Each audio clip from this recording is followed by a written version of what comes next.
Bon, on va décaler un peu le tournage de la vidéo.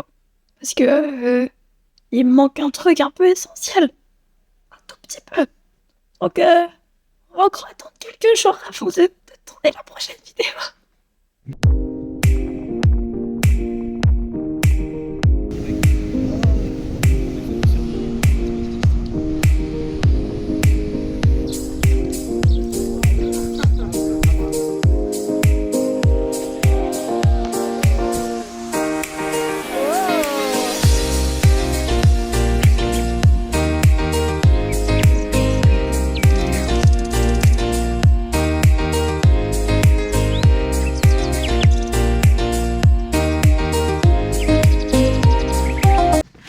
Est-ce que ça filme?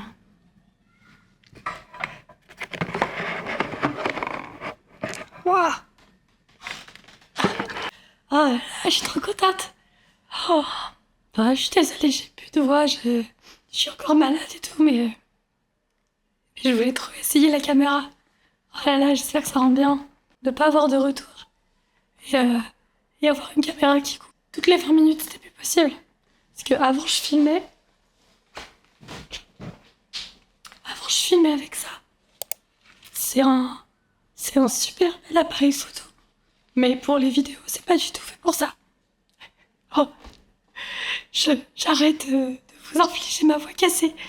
Et on se revoit quand je tournerai la prochaine vidéo.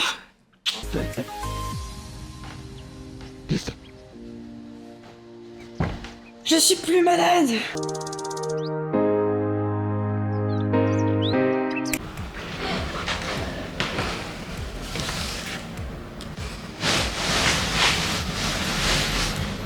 Salut! Du coup, comme vous avez pu le comprendre dans ces dernières images, je suis partie en vacances avec des amis faire du camping. On a fait du surf, on a fait du paddle, on est allé dans la mer, dans des lacs, à plein d'endroits. J'ai bu la tasse plein de fois et je suis revenue avec la voix complètement explosée. Je me suis mis à tousser, à éternuer, tout ce que vous voulez. Grosse bronchite. Et donc, j'ai dû me reposer. C'était très compliqué pour moi parce que je suis vraiment pas du genre à me reposer. J'ai le privilège de travailler en faisant ce que j'aime, donc j'ai beaucoup de mal à ne pas le faire. Donc ça a été très compliqué parce que du coup j'ai eu une semaine de vacances plus une semaine congé maladie, mais du coup ça m'a fait beaucoup réfléchir par rapport à comment je gérais mon temps et comment je pouvais conseiller des gens alors que moi-même j'avais du mal à ne pas culpabiliser quand je travaillais pas. Quand j'étais petite, j'ai eu des parents qui m'ont payé des cours de plein de sports différents, de plein d'activités différentes à côté de l'école. Puis ensuite, au collège, j'ai pris option latin. Au lycée, j'ai rajouté l'option musique et histoire de l'art. Et en études supérieures, j'avais 3 ou 4 petits boulots à côté de mes études. Mes parents ne sont pas dans le besoin, donc c'était vraiment ma volonté de toujours faire plus, de pas avoir un simple emploi du temps. Il fallait vraiment que le soir, le week-end, à côté, il fallait que je fasse des choses. J'ai toujours été comme ça. J'en ai déjà parlé un petit, c'est un travail, mais j'ai vraiment un surbesoin d'indépendance, un surbesoin de constamment faire quelque chose pour mon avenir, dans la peur constante que la raison pour laquelle j'échoue dans quelque chose, ça soit parce que j'ai pas passé assez de temps dedans. Et donc j'ai toujours eu un gros souci avec le fait de se reposer. Gérer son temps, c'est toujours quelque chose qui a été très compliqué pour moi.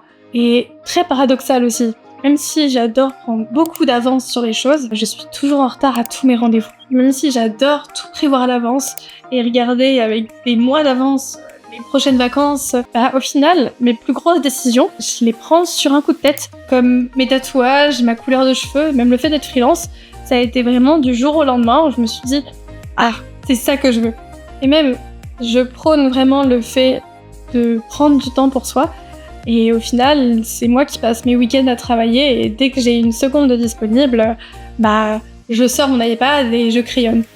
Donc, quand j'ai commencé à être à mon compte, ça a été très compliqué parce que je passais vraiment mes journées et week-ends à travailler. Et je peux pas vous dire de faire ça. C'est horrible, ça peut pousser au burn-out.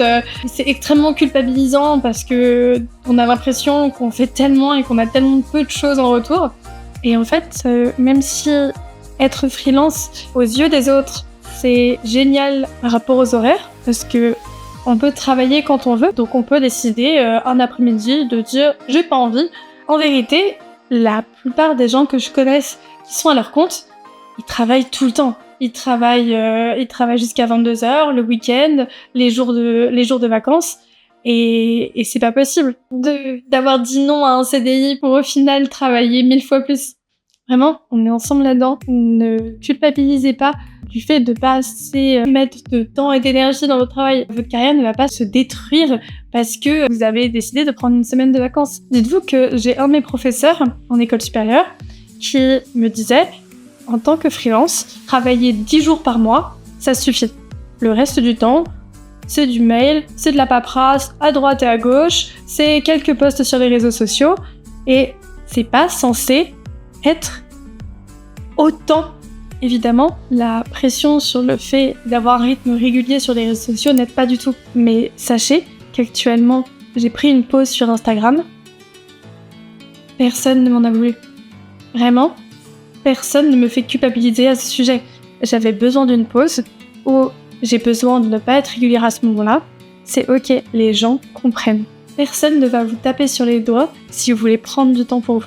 Sachez que je vous dis tout ça, mais que personnellement, je suis en plein dedans. Je suis en train d'apprendre à ne pas culpabiliser sur mon temps libre, apprendre à souffler, à passer des vrais week-ends sans travailler. Ce que j'essaie de faire, c'est si à un moment je travaille un jour de week-end, je me donne un jour off en semaine pour contrebalancer.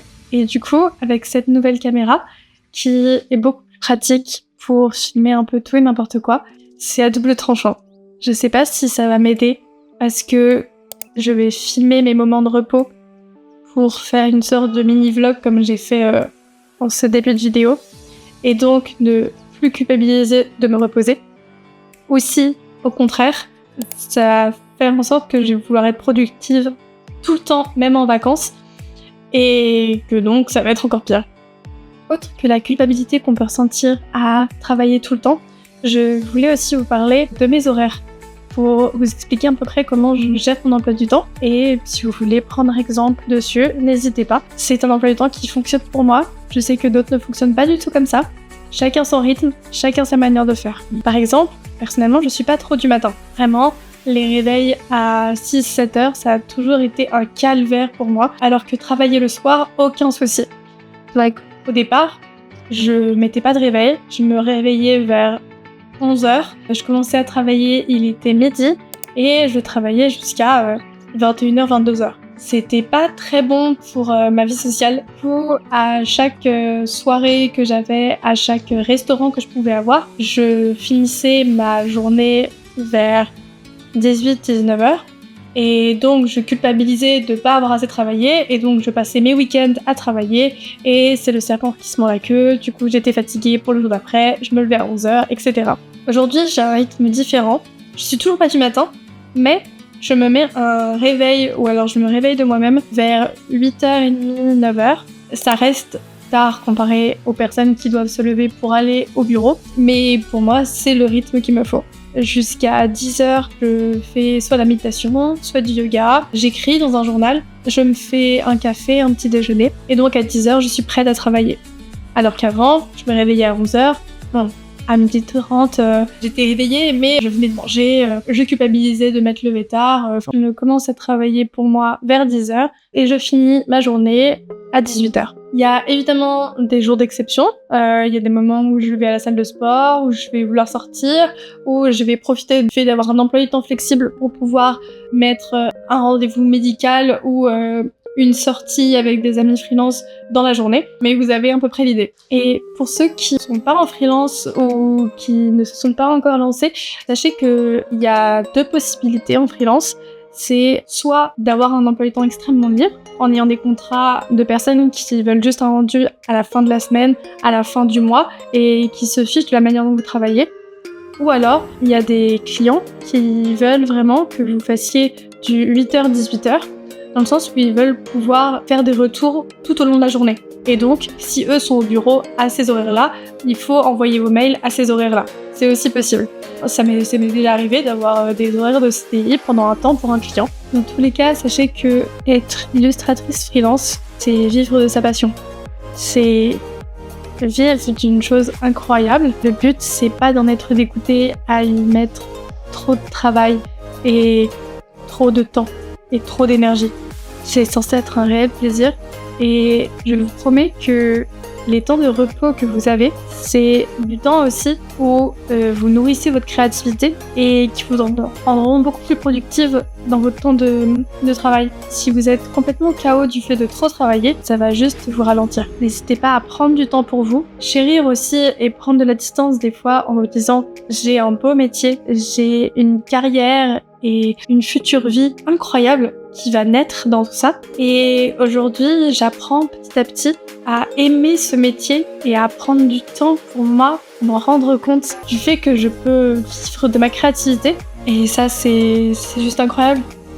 J'ai pas donné de références et j'ai pas donné des petites astuces comme j'ai pu le faire dans les vidéos précédentes. Je me suis dit que vous parler aussi de sujets où personnellement j'ai du mal pouvait être intéressant. Et je pense que le fait de me dévoiler un peu à vous et de vous expliquer que personne n'est parfait dans ce milieu, bien évidemment, ça pouvait être aussi intéressant.